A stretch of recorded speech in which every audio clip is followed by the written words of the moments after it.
Congress BRS వాళ్ళు 10 సంవత్సరాలు వీకిరు తెలంగాణలో. ఏం వీకిరంటే పోయి పైసలు సంపాదించుకున్నారు.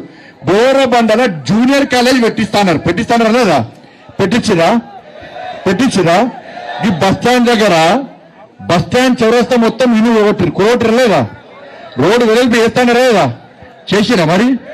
ఆడ ఎన్నో ఫస్ట్ ఇల్లుంది కాబట్టి వాడు పోయి వాని సంఖ్య బీఆర్ఎస్తున్నది. ఇప్పుడు కాంగ్రెస్ వాళ్ళు సంఖ్యస్తున్నారు.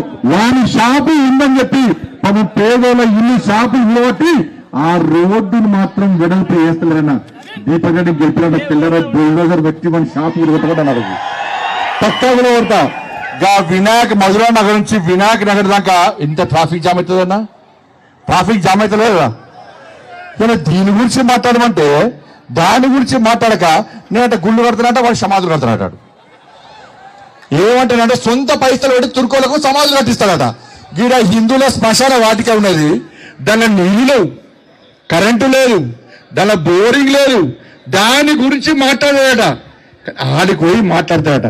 ఇలా 10 సంవత్సరాలు ఒక్క కనీసం డబుల్ బెడ్రూమ్ వేయలే. నరేంద్ర మోడీ గారికి బిందించినాక 2,40,000 ఇల్లు నరేంద్ర మోడీ గారు ఇచ్చారు. ఇవాళ జుబ్లీస్ కు ఎందుకు ఇయ్యలేదో బీఆర్ఎస్ గల్లా పట్టి తీసి గ్లాస్ చెంపమ్మికలు కొట్టండి. 20 డబుల్ బెడ్రూమ్ ఎందుకు వెళ్ళారా చెప్పండి.